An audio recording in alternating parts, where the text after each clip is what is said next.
Mahirap man o mayaman, hindi exempted sa kalbaryong dulot ng krisis sa tubig.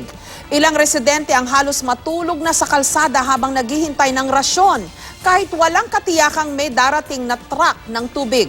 Pati tubig sa swimming pool sa isang condominium nasa idna ng mga residente. Live mula sa Mandaluyong, may report si Katrina Son. Katrina? Jessica, nakahinga nga ng maluwag ang ilang mga residente dito sa Mandaluyong dahil kaninang alas 4 ng madaling araw ay nagkaroon sila ng tubig. Walang abiso kung may makakadaang magrarasyon ng tubig, pero nakapila pa rin ang mga residente sa Barangay Addition Hills sa Mandaluyong. Nagbabaka sakali na lang daw sila, lalo't ni isang patak, wala talagang lumalabas sa kanilang mga gripo. Kagabi kasi may dumating, kaya nag-abang na rin kami, baka dumaan ulit. Wala may inom eh, wala may hugas sa plato. Sa binilihan ng mineral, wala na nagbebenta. Kasi ubos na. Paano na kuya? Wala nang ligo, wala nang kain. Sunod-sunod man ang pagpapakarga ng tubig ng mga fire truck at kahit walang tigil sila sa pag-iikot, hindi raw nila mapuntahan lahat sa dami ng mga apektadong barangay. Sa Barangay Barangka, may sinumpong na ng high blood sa kahihintay ng rasyon. Marami sa mga residente halos matulog na sa tabi ng kalsada para di mapalampas sa mga truck kung may darating man. Kanina, naabutan ng GMA News ang isang truck na namimigay ng tubig. Pero dahil maliit lang ito at 2,000 litro lang ang kaya nitong makarga, kaya may mga umuwing buhaan. Pag wala, maghihintay na naman kaming dating ng mga bombero. Matutulog muna ako ng 3 oras, babalik na naman ako dito, titignan ko yung pila. Kahit mga nakatira sa ilang kondo, hindi exempted. Pati ang isang swimming pool na pinagsasalukan ng tubig, naubos na. Ang kanilang reklamo, hindi naman daw nasusunod ang schedule ng water interruption na inilalabas ng Manila Water. Sana naman magkaroon kami kahit ano lang ba, kahit isang araw para maka-imbak man kami. Hirap na kaya kami sa tubig. Uhiling naman kami mag-ipon. Kaya lang minsan wala, hindi naman nasusunod yung schedule. Nabulaga rin ang mga taga Santa Ana sa Manila sa advisory ng Manila Water. Alas 6 ng hapon kahapon hanggang alas 5 ng umaga ngayong araw ang water interruption. Pero sumikat na't lahat ang araw. Wala pa ring tubig. Magugas, tambak ng mga ugasan namin. Oh, wala. Halos, ipis na tsaka ang pusang kinabang. Wala na talaga kami. Ito, Yung tubigan niyo, sir, wala na rin. meron pa kaming konti. Ito na lang, ito mga namin. Ito na lang tubig namin talaga. Kasi ito na lang. Ang mga taga-barangay San Roque naman sa Antipolo, 1 linggo nang walang rasyon ng tubig. Kaya laking pasasalamat nila sa posong nasa isang sitio. Libre itong ipinapagamit ng mag-asawang may-ari. Libre po yan eh. Sabi, bakit kakandidata po kay konsyal? Anong sabi ninyo? Sabi ko, hindi libre lang yan. Kaya na yan talaga yan. Sa barangay San Jose naman, piso hanggang 20 pesos ang bayad sa tubig galing sa isang deep well. Nasa private property ito, pero bukas sa mga residente ng 24 oras. Hirap kaming i-occupy lahat, so until sa streets ng highway natin is sobrang haba ng pila.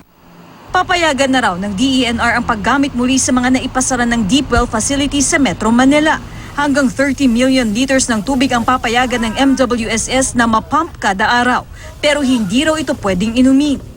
Sa Quezon City naman, hindi lang sa residential areas kalbaryo ang water shortage, kundi maging sa mga istasyon ng pulis. Ang mga detainee sa Cubao Police Station, tipid-tipid muna sa tubig. Pag may tubig na, pinapaligo po sila, pero hindi pa rin po sapat. Sa dami nila, nag-CCR, ang ginagawa na lang po natin, nagkakabili po tayo ng tubig sa labas para may magamit sila. Naglabas ng direktiba ang PNP sa lahat ng istasyon ng pulis na magtipid ng tubig.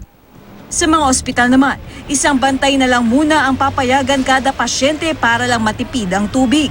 Pinapayagan na rin ng Civil Service Commission ang hindi muna pag-uuniforme ng government employees na hindi makapaglalaba. Ang pinuno ng mga opisina raw ang maglalabas ng direktiba. Jessica, hanggang sa mga oras nga na ito ay may tubig pa rin nga dito sa Barangay Barangka Drive dito sa Mandaluyong. Kaya nga sinasamantala ng mga residente ang pag-iipon ng tubig dito. Katunayan, hanggang sa mga oras nga na ito, Jessica, kahit gabing-gabi na, ay talagang naglalaba pa rin yung mga residente dito. Katulad na lamang ni Desiree at ng kanyang ina. Tanungin natin ngayon, Jessica, si Desiree. Desiree, gaano katagal ba kayong walang tubig dito at hindi nakapaglaba? 2 linggo na po. Kasi po wala pong tubig. Ngayon lang po nagkaroon. Kaya po kami ngayon nakapaglaba. Salamat, thank you. Kaya naman, Jessica, ngayon talagang karamihan sa mga residente dito nag-iipon ng tubig, naglalaba dahil hindi raw nila alam kung kailan ulit mawawala yung tubig nila dito sa kanilang lugar. Jessica? Clarification, Katrina, naglalabas sila sa kanilang mga bahay. Hindi naman syempre uubra na dun sila mismo sa may pila balde. Naglalaba kasi unfair yun. Alam ko pinagmulan niya ng away sa Pasig nung isang araw eh. Kasi mahaba na yung pila ng mga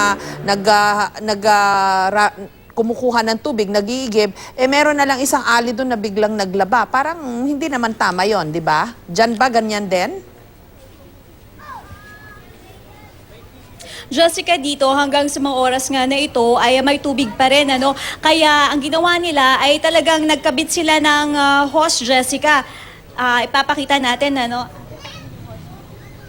Nagkabit sila ng hose, Jessica, mula sa gripo ng kanilang bahay at ito nga yung ginagamit nila sa labas ng kanilang bahay para mag-igip at para maglaba. Medyo mahina yung tulo ng tubig sa kanilang gripo at sa hose, Jessica. Gayon pa man, sapat na raw ito para makapaglaba sila kesa naman daw wala silang tubig dito sa lugar nila, Jessica. Okay. So hindi yan yung dun sa pila balde mismo. Kumbaga sinasamantala nila habang may tumutulo na konting tubig sa kanilang mga bahayan.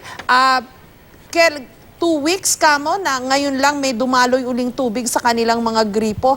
May abiso ba sa kanila kung hanggang kailan ito magtatagal, Katrina? Tuloy-tuloy na ba ito na may tubig na sila? Kasi state of calamity levels na yung kawalan ng tubig dyan sa Mandaluyong. Jessica, walang abiso sa kanila kung hanggang kailan magkakaroon na ng tubig dito nga sa kanilang lugar. Kaya sinasamantala nila yung paglalaba at pag-iipon na ng tubig. Kasi tinatanong daw nila kanina sa kanilang barangay captain nga dito sa lugar kung hanggang kailan nga ba itong tubig. Ngunit hindi rin daw sila masagot.